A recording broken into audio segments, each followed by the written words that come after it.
Hello ಅಲ್ಲ mister ಸೂರ್ಯ ಹೇಳೋ ಕರಿಯಾ.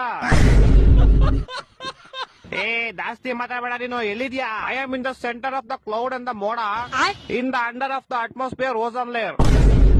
ಅದೆಲ್ಲ ಬರ್ತದು? ದುಬೈ ಅಮೆರಿಕನ? ಈ ಅದೆಲ್ಲ ನಿಂಗೆ ಅರ್ಥ ಆಗಲ್ಲ. ಫೋನ್ ಮಾಡಿದ್ ಏನ್ ವಿಷಯ ಹೇಳು. ಇದೊಂಚೂರು ಬೆಂಗಳೂರು ಕಡೆ ಬಾ ಬೇಗ. ಏಕೆ? ಮೊನ್ನೆ ಹೋಗ್ದಿದ್ ಚಡ್ಡಿ ನಂದು ಒಣಗಾಕ್ದಾಗ ಹೆಂಗೈತೆ ಇವಾಗ್ಲೂ ಹಂಗೆ ಐತೆ.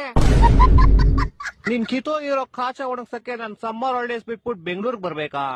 ನೀನ್ ಸಮ್ಮರ್ ಹಾಲಿಡೇಸ್ ಅಲ್ಲಿ ಇದ್ಯಾ? S bro. Summer holidays March April ಅಲ್ಲಿ ತಾನೇ ಬರೋದು. ಅವಾಗ ನಿಮ್ಗೆ ಬ್ರೋ, ಇವಾಗ ನನ್ಗೆ. ಅದ್ ಸರಿ, ಏನ್ ಮಾಡ್ತೀಯ ಸಮ್ಮರ್ ಹಾಲಿಡೇಸ್ ಅಲ್ಲಿ? ನಿದ್ದೆ ಮಾಡ್ತಾ ಇದೀನಿ ಬ್ರೋ. ಸಮ್ಮರ್ ಹಾಲಿಡೇಸ್ ಇಲ್ದೇ ಇರ್ಬೇಕಾದ್ರೆ ಏನ್ ಮಾಡ್ತೀಯಾ? ಅವಾಗ್ಲೂ ನಿದ್ದೆನೆ ಮಾಡ್ತಿದೀನಿ ಬ್ರೋ. ಅಯ್ಯ ನಿನ್ ನಿದ್ದೆಗೆ ನಾನು ಒಣಗದೆ ಇರೋ ಕಾಚ ತುರ್ಕ. ವಾರದಿಂದ ಒಗ್ದಿರೋ ಬಟ್ಟೆಗಳು ಯಾವ್ದು ಒಣಗಿಲ್ಲ ಇಲ್ಲಿ. ಇಡೀ ಬೆಂಗಳೂರು ಬಸ್ಲು ಮನೆ ಆಗೈತೆ. ಅಂಡರ್ ಪಾಸ್ ಓಡಿ ಹೋಗ್ತಾರೆ ಗಾಡಿಗಳು, ಯಾವ್ದು ಆಚೆ ಬರ್ತಾ ಇಲ್ಲ. ಜನ ಚೊಳಿ ಸಾಯ್ತವ್ರೆ ಇಲ್ಲಿ. ನೀನ್ ಆರಾಮಾಗಿ ನಿದ್ದೆ ಮಾಡ್ತಾ ಇದ್ಯಾ? ಸರಿ ಆಯ್ತು, ನಾನ್ ಬರ್ತೀನಿ ಬ್ರೋ. ಬಾ ಬಾ. ಯಾವಾಗ ಗೊತ್ತ್ಯಾ? ಮಾರ್ಚ್ ಏಪ್ರಿಲ್ ಬರ್ತೀನಿ ಬ್ರೋ. ಫೋನ್ ಇಡ್ಲಾ? ಟಾಟಾ.